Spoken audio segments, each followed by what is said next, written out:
Всем привет! К теме о бряцании колодок тормозных. Где-то тут на дрове у нас человек спрашивал, все стоит, но что-то стучит. Вот я сейчас поставил ремкомплектик, пружиночка, вот, да, вот пальчиком достал, пружинка, солдатики вот эти держат. Вроде бы все должно стоять, ничего бренчать не должно. Но колодки разведены, но это как бы ярко выраженный такой звон идет, потому что зазор большой, я пальчиком могу это продавить. Но суть, как я понимаю, в чем?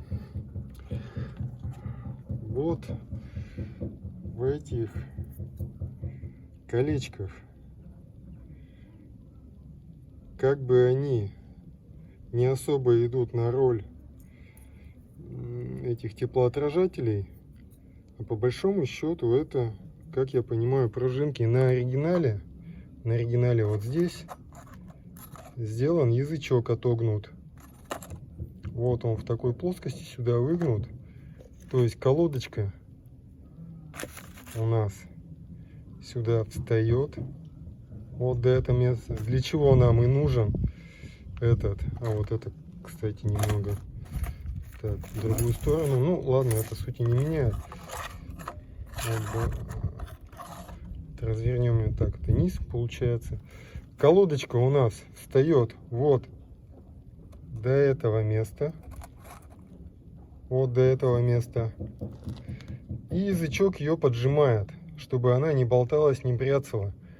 Почему-то на френкете это удалили, этот язычок.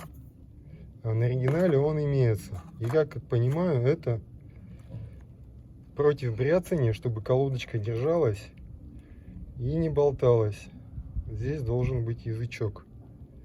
Я сейчас все в данный момент их не ставлю, потому что я раньше не знал, что на поршнях должны быть выемки под это колечко. Я думал, что это дефект, я эти поршни сточил, а на данный момент у меня их просто нет. Я не заказал. Нужно ехать на фестиваль, по-быстрому делать. Так что.